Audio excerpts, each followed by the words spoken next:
to make significant progress both times. What was different this time around? You know, Dr. Pezeshkian was endorsed by President Khatami. He was a minister of President Khatami, health minister during his tenure.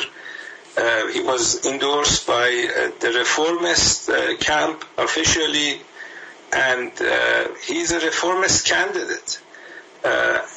Your reporting earlier in this program forgot to mention that. And the reformists in Iran have an agenda. They have policy differences on foreign policy, on domestic policy, economic policy, cultural policies.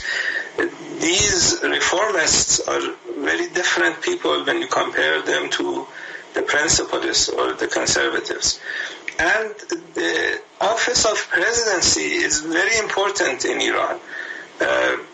How can you assess or fact-check what I just said? Look at Iran's foreign policy during Ahmadinejad. Look at Iran's foreign policy during Rouhani. Those two people were quite different people. Right. Their foreign policy was quite that's different. That's an important point, and that's going to be the basis of our discussion, Dr. Azadi, about the powers of the presidency. But just first on what's happened in the past 24 hours, I just want to ask you about the turnout, because turnout in the second round was at 50%. The first round, as we know, saw 40%. Why do you think that more people turned out for the second round, and what does it tell you? I think one reason was the request of the leader of the country. The turnout was low. The lower turnout brings an excuse. Iran has a lot of enemies. Western media outlets they have been asking Iranians not to show up to the polls. We have over 100 Farsi-speaking channels that have been asking Iranians to boycott the elections. And this is a serious defeat for these people.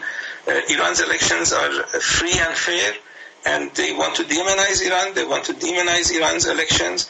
And you see, they were saying that there is this constitutional council that disqualifies all reformist candidates.